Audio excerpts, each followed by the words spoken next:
Hello everyone, I am Victor and today we're going to be discussing differences between hemorrhoids and piles. I'll be attempting to give you 5 facts or 5 things you should know about hemorrhoids. I hope you learn a thing or two. First, what are hemorrhoids? You see, hemorrhoids are swellings within the back passage. What happens is that there are structures we call cushions within the anal canal and the lower rectum. There are blood vessels there that could become swollen or enlarged, then resulting in protrusion within the anal canal and even to the outside. They may have symptoms or they may just be symptomless. So, what causes hemorrhoids?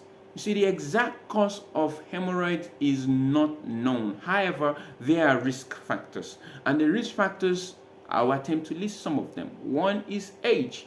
The risk tends to increase with age such that it is likelier to have hemorrhoids in a 60-year-old woman than in a 1-year-old girl.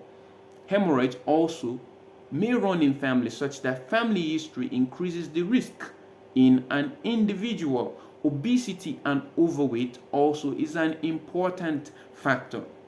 Another one is pregnancy, for the fact that there's the pregnancy hormone and then tummy and pressure during pregnancy and labor. Generally, conditions that cause increased tummy pressure tend to increase the risk of hemorrhoids. So chronic cough can cause increased risk. A very important factor is diet. So diets that are poor in fiber tend to predispose to constipation, and then they can also increase the risk for hemorrhoids. So how will an individual know that they have hemorrhoids? Hemorrhoids could be symptomless or they could have symptoms. And then the symptoms of hemorrhoids could include a feeling of something protruding through their anal canal or something frankly projecting or protruding outside the anal canal, which they may be able to reduce by themselves into the anal canal, or they may not be able to. In addition, they may also have itching and bleeding. The bleeding of hemorrhoids is such that it is fresh blood and it's usually not mixed with feces, such that the individual goes to use the loo and then they're attempting to clean with a tissue paper and then they find blood there or they find blood within the WC. So, if an individual has hemorrhoid, what is my advice? My advice is that you see your doctor. And then when your doctor sees you, what would they do? They will ask you questions and then they will also examine you. And one of the examinations that may be done for you include what we call the digital rectal examination, where they use their finger to examine your back passage. I can see that you're winking, but precautions are going to be taken so that you do not have pain.